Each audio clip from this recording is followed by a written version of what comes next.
4 வரைக்கும் ஒன்னா கொண்டாடி மொழி சாப்பாடுக்கலாம் சாப்பிட்டுக்கலாம் அப்படிங்கிற நிலைமை இன்னைக்கு மாறி இன்னைக்கு தறியவே நாங்க வந்து இன்னைக்கு வந்து எடைக்கு போட்டிருக்கோம், உடைச்சு போட்டிருக்கோம். நாங்க ஒன்னை மட்டும் நல்லா காப்பாத்தி கொடுங்க சார். ஒன்னை மட்டும் நாங்க குலதெய்வமா நம்பிக்கிறோங்க. எங்க குழந்தை குட்டி நல்லா இருக்கணும். ஒன்னை மட்டும் நல்லா பண்ணி கொடுங்க சார். உங்களாலதான்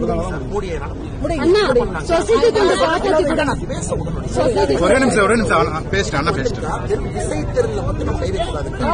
ஜவுளி பூங்காவோட பக்கம் இருக்கு. அங்க வந்து ஏற்றுமதி ஆரம்பிக்கும். கரண்ட் பில்ல குறைக்கிறது சோலார கொண்டு வரணும். மானியத்தை அதிகப்படுத்தணும். இன்னைக்கு பொதுப்பிரிவில் இருக்கவங்களுக்கு 50%, 75% ஆகணும். அந்த பவர் டெக்ஸ் திட்டங்கிறது 2020 நிறுத்திட்டோம்னா மறுபடியும் உங்களுக்காக இந்த திட்டம் மறுபடியும் ஓபன் பண்ணி கொண்டு வர்றாங்க. இதை வந்து செயின் லிங்கிங், அதாவது சோலார்ல இருந்து நூல் விலையில இருந்து ஜவுளி பூங்கால இருந்து செயின் லிங்கா சரி பண்ணா மட்டும்தான் சரி பண்ண முடியும். இது குறைந்தபட்சம் 1 வருஷம், முழுமையா உழைச்சா 1 வருஷம். ஜவுளி மினிஸ்ட்ரி நம்ம கிட்ட இருக்கு.